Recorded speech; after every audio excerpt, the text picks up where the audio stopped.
Kana beektu laata? Dhiirota sadii keessaa dhiironni tokko yeroo wal quunnamtii saalaa dafanii dhangalaasu. Rakkoon dafanii dhangalaasuu dhiirotaa dargaggoota utuu hin jedhin namoota guddaa utuu hin jedhin rakkoo namoota baay'ee irraan gahaa jiru jechuudha. Sababa kanaanis namoonni baay'een yeroo itti gaaffii isaanii karaa garaa garaatiin nu gaafatan keessaan nu gaafatan akkasumas immoo namoonni hedduun kilinika dhufanii nu dubbisaa jiru jechuudha. Kanaaf rakkoon kun yaalii ni qaba. Furmaanni isaa maali kan jedhu sagantaa keenya guyyaa har'aa keessatti bal'inaan kaafnee waliin mari'anna jechuudha. Akkam jirtu kabajamtoota hordoftoota keenyaa kun YouTube chaanalii keessan mana keessan teessanii odeeffannoo fayyaa kan ittiin argatanidha. Sagantaa keenya keessatti dhimmoota fayyaa garaa garaa waliin kaafnee ni mari'anna. Namoonni haaraan dhuftan yoo jiraattan subscribe gochuun hin dagatinaa. Maaliif viidiyoowwan garaa garaa dhimma fayyaa irratti isin biraan geenya waan ta'eef yeroo yerootti namoonni subscribe hin goone qofti subscribe godha. Warroonni immoo subscribe gootanii jiraattan akka tasaa notification bell yoo tuqnete notification itti go'aatii odeeffannoon akkuma gadhiifameen akkasiin bira gochuun hin danda'amu jechuudha. Egaa kabajamtoota hordoftoota keenya yeroo baay'ee yeroo walquunnamtii saalaa jennu waan kana qofa waan jaallan gootanii fudhatina. Sababni isaas dhimma sensitiivii waan ta'eef kan yeroo baay'ee deddeebinee kaasnee haasofnu tokkoffaa ogeessi fayyaa baay'inaan bahee dubbatu hin jiru. Lammaffaa haalli guddina keenyaa xiqqoo rakkisaadha. Maatii keessallee iftoomni jiru. Sadaffaallee abbaan manaa fi manaallee iftoominaan waliin haasa'an.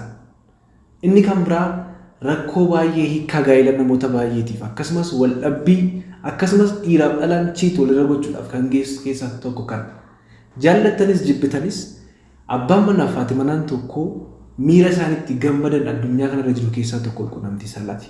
Waaqayyos Rabbis eebbisee qulqulleessee dhala namaatiif kenne jechuudha. Tarii hin fuune ta'uu dandeessu, tarii hin heerumne ta'uu dandeessu.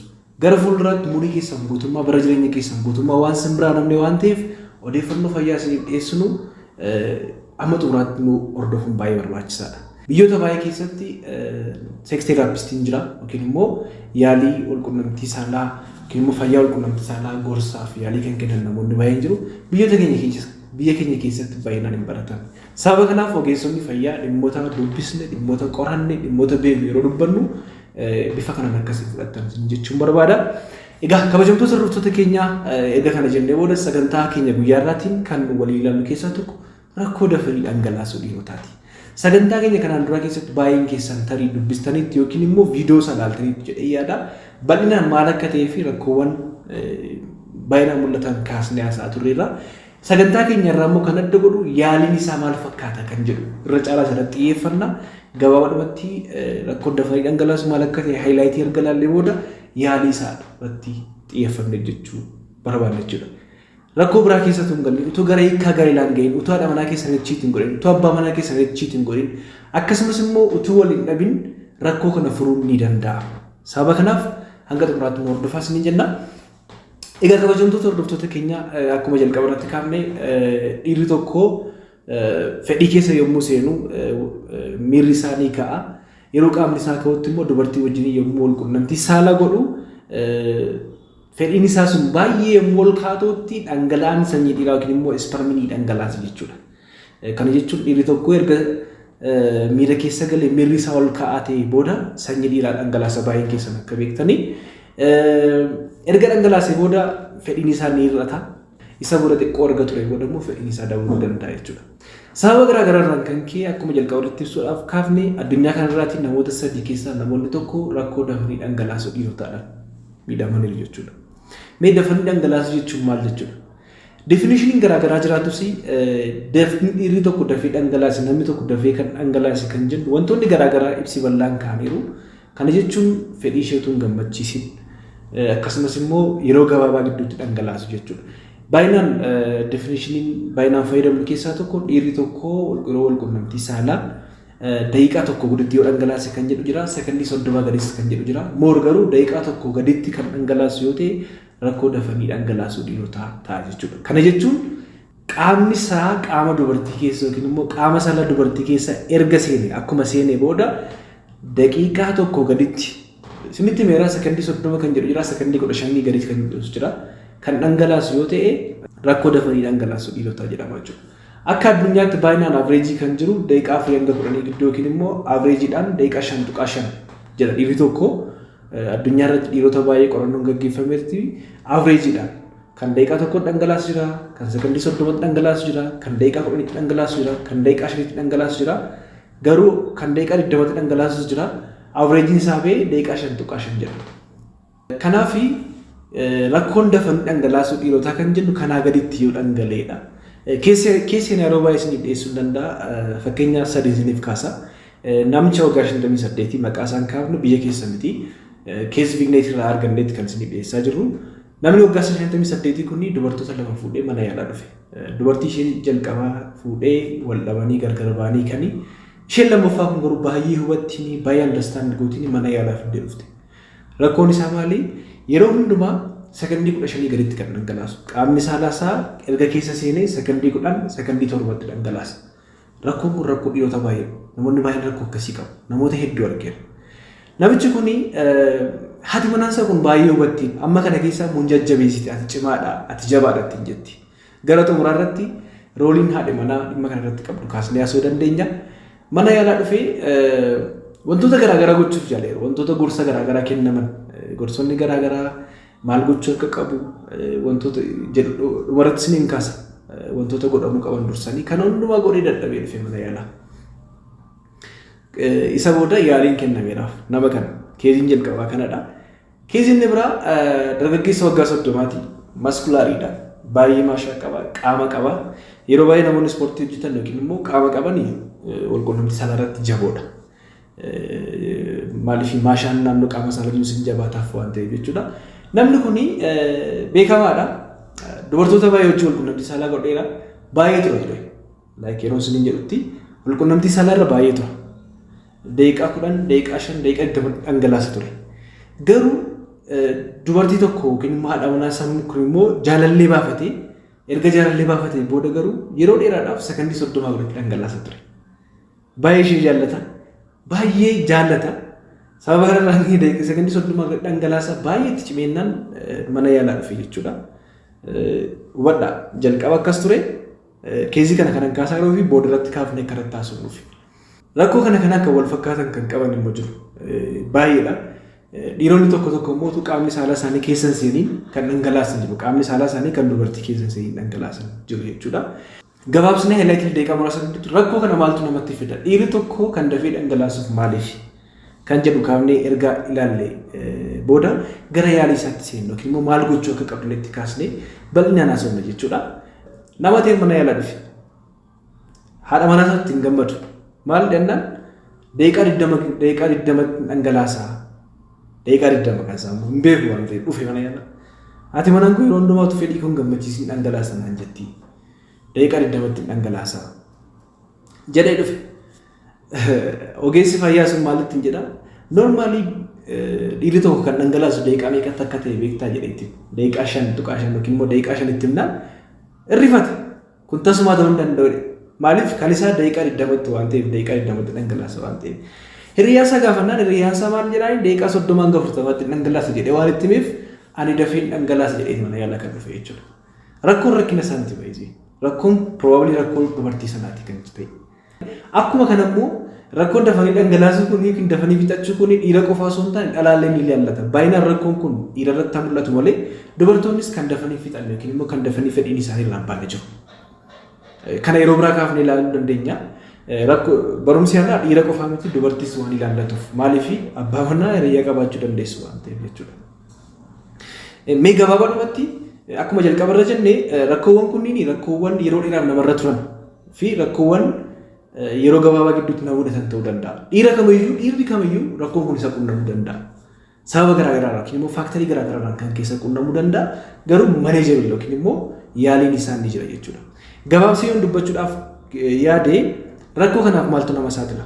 Rakkoo kanaaf wantoota nama saaxilan keessaa jalqaba irratti dhiironni yeroo jalqabaatti wal quunnamtii saalaa godhan rakkoon kun hundumtuu isaan mudata. Maaliif muuxannoon qaba waan ta'eef even kan dafanii utuu biraan gahee dhangalaasan illee jiru. Kan surra keessa dhangalaasan illee jiru. Utuu yookiin immoo sekondii 5tti sekondii 10tti kan sekondii 10tti dhangalaasan illee jiru. Kanaaf yeroo jalqabaatiif rakkoon akkasii nama mudachuu mala. Dhiironni wal quunnamtii saalaa godhan hin beekne rakkoon akkasii isaan mudachuu mala. Tarii dubartoonni wal quunnamtii saalaa godhanii beektu yoo ta'e yeroo jalqabaatiif dhiirri sun godhaa jiru yookiin vaarjiniidha yoo ta'e bifa kanaan hubachuun baay'ee barbaachisaadha jechuudha. Inni lammaffaa rakkoo dhiphina sammuu hamaati. sababa garaa garaan kan kee rakkoo jeeqamuu maatii yookiin immoo hariiroo gaarii qabaachuu haadha manaa wajjin abbaa manaa keessa wajjin hariiroo gaarii qabda yoo ta'e hojiin baay'ee ta'uutiin yeroo hundumaa baay'ee dhiphata haalli jireenyaa haalli naannoo baay'ee kan isa yaaddisu kan dhiphatu yoo ta'e dhiirri tokko dafee dhangalaasuu danda'a. Dabalataan immoo rakkoo ka'uu dhabuu qaama saalaati. Barumsa keenya keessatti kaasee barsiiseera. Yeroo takka dhiirri tokko qaamni saalaa isaa yommuu dafee ka'uuf ta'e yookiin immoo dafee yoo jabaateen ka'uuf ta'e ariitiidhaan qaamni saalaa isaa battala keetti yommuu gochuudhaaf yaalu dhangala'aan irraa ba'uu danda'a yookiin immoo spermii irraa ba'uu danda'a jechuudha. Inni kan biraa walqunnamtii saalaadhaaf ilaalcha gadi bu'aa qabaachuu yookiin immoo rakkoo xiinsammuu yeroo ijoollummaa yookiin immoo childhood trauma yoo qabaatan illee rakkoon kun isaan qunnamuu danda'a.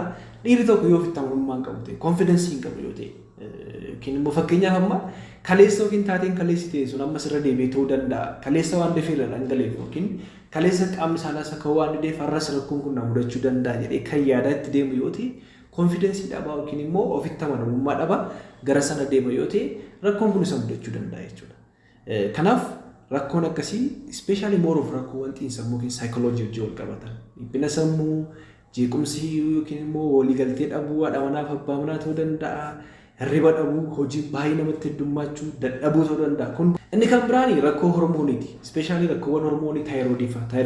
Hormooniiwwan taayiroodii yommuu isaan baay'inaan ol ka'an keemikaalli sammuu keenya keessa jiraatan yommuu isaan jeeqaman namoota dhibee garaagaraa qaban fakkeenyaaf amma dhiibbaa dhiigaa dhibee sukkaaraa namoonni dhibee sukkaaraa dhiironni dhibee sukkaaraa akkasumas dhiibbaa dhiigaa qaban dhibee infekshinii piroosteetii akkasumas immoo rakkoowwan fayyaa kan biraa qaban rakkoo nervii especially immoo nervii multiple sclerosis kan jennu yookiin immoo dhibeewwan nervii naannoo dugdaa akkasumas naannoo qaama saalaatiin wal qabatan rakkoo kana namoonni qaban isaan mudachuu danda'a. Depressionii yookiin immoo mukuu hamaa mukuu cimaa illee rakkoo kanaaf nama saaxiluu danda'a. Kanaaf rakkoowwan kanneen rakkoowwan caasaa nervii qaamaa yookiin rakkoowwan fayyaa qaamaa wajjin wal qabatan rakkoowwan xiinsammuu yookiin saayikooloojii kan jennu fi wantoota ammaa jenne kanaan dhufuu danda'a jechuudha.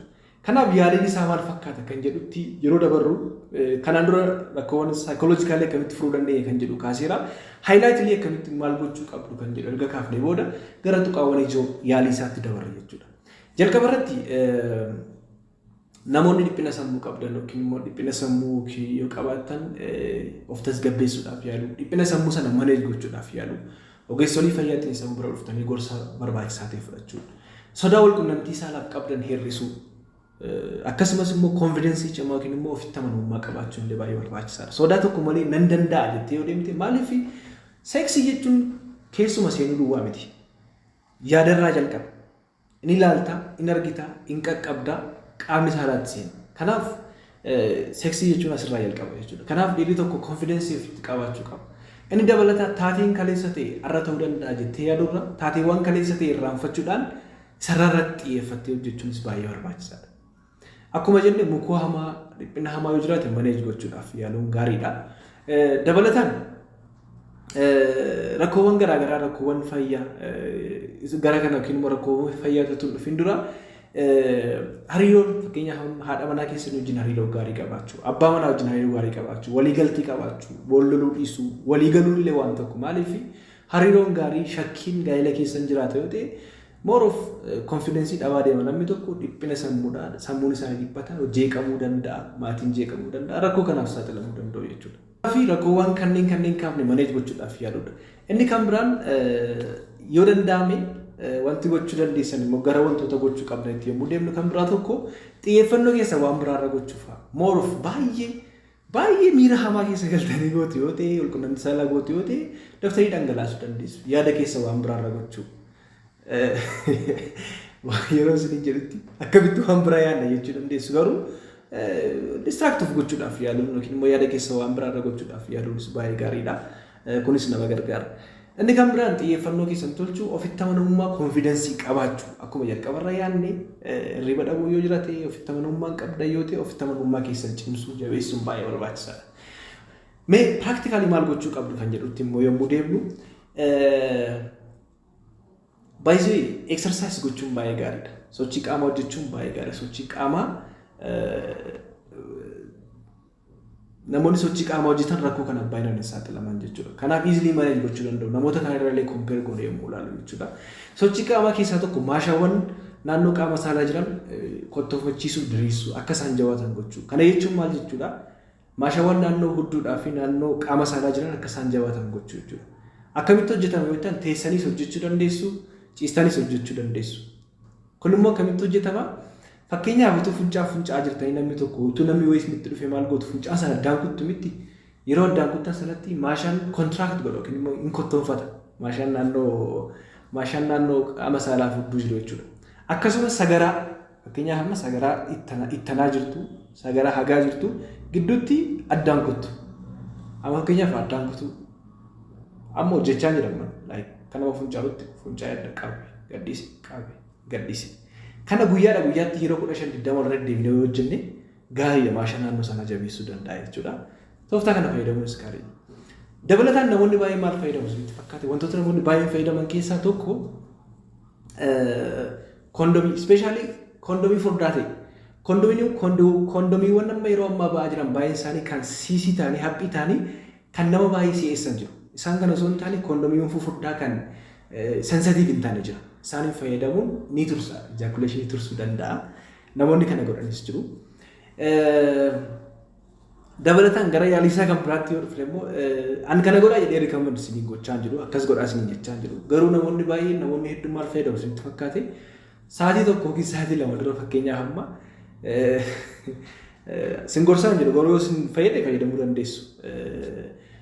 Kan dursanii ofirraa baasanii fedhii isaanii ofirraa baasanii akkuma beekamu dhiirri tokko yeroo jalqabaa miirri jalqabaa dafee ba'a. Dhiira kamirratti dafee dhangala'a. Miirri jalqabaa sun jechuudha. Miira jalqabaa sana ofirraa baasanii kan seksii godhan jiru. Kana kan fayyadaman jechuu barbaadeni kun garuu badaa rikaman hin godhu. Namoonni kana fayyadaman jiru. Jiraachuus dandeessu ta'a. Inni kan biraa maali kan jedhuufi squeezing technique kan jennu jira. Fakkeenyaaf amma haadha manaan tokkoof abbaa manaan tokko dhiirri tokko dhalaan tokko quunnamtii saalaa gochaa yeroo miirri isaatti dhufu fakkeenyaaf amma fedhii isaa yommuu irraa bu'uuf jedhu yookiin immoo fedhii wal quunnamtii saalaa dhangala'aan spermii yeroo irraa bu'uudhaaf jedhu hin beekama. Dhiiratti nutti beekama miti yeroo sana qaama saalaa ishee keessaa baasta. Qaama saalaa ishee keessaa baasta. Asirratti eenyutu gargaara? Isheetu gargaara. Maal gooti? Qaama saalaa isaa kanaa kun caafii isaa yoo ta'e naannoo piriipis yookiin immoo caafii fiixee mataa isaatii fi naannoo shaaftii isaa kana gidduu harkaan iskiis gochuu qabu akka inni hin baaneef jechuudha. Akkasii yoo qabdee sekondii muraasaaf turti. Kan ba'uuf ture ni deebi'a jechuudha. Iskiis yoo goote jechuudha. Mooruuf viidiyoodhaan agarsiiftu qoolfataadha. Fiixee qaama saalaa dhiiraa isaa yookiin immoo fiixee haati manaa yookiin dhalaan sun yookiin hiriyyaan isaa sun maal gooti? Fiixee kana qabdiif jechuudha. Akkasitiin iskiis gooti. Iskiisiin teekniik jedhama. Yeroo kana maallaa kan dhangala'uuf jedhe sun gad deebi'a jechuudha. Isa booda seekondii 30 booda akka haraatti ishee dhungachuudhaan warmaap gochuudhaan wal dhungachuudhaan foreplay sexual foreplay kan jennu kana gochuudhaan wal quunnamtii saalaatti deebi'uu danda'u jechuudha. Haala kanaan tursuun ni danda'ama. Iskiisiinti namoota miliyoona hedduutu kana tooftaa kana fayyadama. Haati manaa keessan hiriyyaan keessan akkasii gochuu dandeessu jechuudha. Tooftaan kun yoo isin gargaare mooroof caafii isinitti meera. Fakkeenyaaf amma kun mataa isaa yoo ta'e kun qaama isaatii naannoo kana jalaan laayik amma qaamni isaaniis akkasii dhaabbateera yoo ta'e akkas jira yoo ta'e jala isaa kana akkas jechuudha gara kana qabu iskiis gochuu akka inni hin baane jechuudha. Ni galee miti haala kanaan to'achuun ni danda'ama. Akka inni dafii dhangala'anii gochuun danda'ama. Gara biraa maalla kan jedhuuf immoo yaaliiwwan fakkeenyaaf amma dhibee garaagaraa yoo qabaattan amma rakkoo narvii ta'uu danda'a. Rakkoowwan narvii wajjin wal qabatan ta'uus danda'a. Narvii tiriitmentiin isaa ni jiraata. Dabalataan rakkoowwan dhibeewwan sukkaaraa wajjin wal qabatan dhiibbaa dhiigaa dhibeewwan jalqabaatti jenne dhiibbaa dhiigaa rakkoo taayiroodii haayipartaayiroodizim qofa mormaa yeroo baay'ee namoonni qaban irratti mul'ata.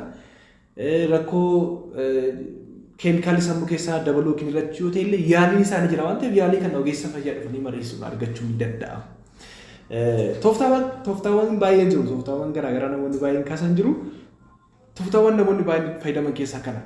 Inni kan biraan ispeeshaalii poozishinii illee yeroo wal quunnamtii saalaa irri yoo irra ba'e moor dafee dhangalaasa dubartiin immoo yoo irra baatee baay'ee abbaa manaa fi mana tooftaa isaanii mijatu walqunnamtii saalaa fayyadamuu ni danda'amu. Mishinaarii qofa osoo hin taane kallattii garaagaraati jechuudha. Moor garuu kan rikaman godhu dubartiin yoo irra baatee walqunnamtii saalaa jalqabdee tursuu danda'aadha. Yeroo sana moor tursuu danda'a kan jedhu kanis rikamandeeshiniin akkasiis jira. Dabalataan yaaliin jiru maal fakkaata kan jedhu qorichis kan kennamu jira. Qorichoonni akka dhangala'aan kun turuuf kan kennamu jira. Mooroof immoo gorsa fayyaati. Ispeeshaalii amma namoonni baay'een rakkoowwan kunniin baay'een isaanii rakkoo saayikooloojikaal waan ta'eef saayikooteraappii barbaachisan. Sirriitti meera. Namarraa dhaggeeffatanii qaban dhiironni baay'een hiriyoonni isaanii ittiin himan ta'uu danda'a. Abbaa faati keenya waan baalagee jechaa waan nu guddisanii waan baalagee jechaa sammuun keenya fudhataa guddata. Garuu kun jijjiiramuu qaba jedhee yaadan. Waan baalagee miti garuu yeroo isaatti gaafa guddattu gaafa fuutu gaafa yerumti akkas goota jedhanii ijoollee keenyatti immoo baay'ee gaarii yaada. Experience dhabuurraan kan keessa ta'uu danda'a. Bal'inaan immoo hin dubbatamu wanti kun. Hawaasa keessatti waan baay'inaan kaafamee hin dubbatamneefidha malee yaaliin isaanii jira jechuudha. Yaaliin qorichaas ni kennama, yaaliin gorsa fayyaas ni kennama. Dabalataan immoo even hanga sarjariitti illee godhamuu danda'a jechuudha namni tokko. Namoonni baay'een kan biyya alaa gara Turkii deemanii gatii salphaadhaan yaalamanii dhufanis jiru. Kan ijaakuleeshinii tursiisu akka ijaakuleeshinii tursiisuuf piroozijerii sana asirratti dubbachuu osoo hin taane yaaliin isaanii jiraata jechuudha. Kanaaf namoonni deemtanii yaalamuu barbaadan jiraatan deemtanii yaalamuu dandeessu. Akkasumas immoo kilinika keenya dhuftanii nu mariisisuu kan barbaadan dhuftanii nu mariisisuu dandeessu jechuudha. Kanaaf rakkoo dafanii dhangalaasuu kuni rakkoo dhiirota baay'eeti baay'ee. Nama mudate miti meera garuu yoo namarra ture ispeeshaalii ji'a ja'aaf isaa ol yoo namoota baay'eerra ture kun rakkoo xiinsammuu wajjin wal qabata waan ta'eef akkasumas yaalii argachuun baay'ee barbaachisaadha. Yaalii argachuun barbaachisaadha. Kanaaf ka'umsi isaa maali? Maal gochuu qabdu kan jedhu wantoota waan jiran yookiin immoo tooftaawwan jiran yookiin maal gochuu qabdan baay'inaan kaafnee haasofnedha jechuudha. Kanaaf wantoota amma jalqabarraa kaasnee dubbanne wantoota mana gochuu dandeessan baay'ee keessan keessatti of ilaalaa jirtu yaada. Haala kanaan abbaa manaa fi haati manaa waliin diskas gochuu, waliin mari'achuu akkasumas immoo dhufanii mana yaalaa dhufanii sodaa tokko malee kottaatiin waliin mari'adha. Kottaan waliin haasa'a. Yaaliin isaanii jira, yaaliin ni kennama. Gaa'ela hiikaa gaa'elaatti ga'uun barbaachisu. Walirratti chiit gochuun barbaachisu jechuudha. Kanaaf saayikooloojikaalii gorsa fayyaa fudhachuun haala jireenya keenyaa jijjiiruun illee baay'ee murteessaadha. Fakkeenyaaf amma isinitti meera suusiiwwan garaagaraa raanni garaagaraas rakkoo koo dhabuu qaama saalaaf nama saaluu danda'u rakkoowwan dafanii dhangalaasuu qaama saalaaf illee nama saaluu danda'u jechuudha. Kanaaf gabaabadhumatti wanta kaasee dubbachuu barbaadu kana fakkaata. Namoonni dhuftanii qaamaan nu haasofsiisuu barbaadan teessoon keenya magaalaa Finfinnee Masqal Filaawuritti argamna. Lakkoofsi bilbila keenyaa 99102020 amma sirriin deebi'a 99102020. Kottaan waliin mari'adhaa hanga xumuraatti waliin turtanii waan duruuftaniif galatooma fayyaa lagnaa.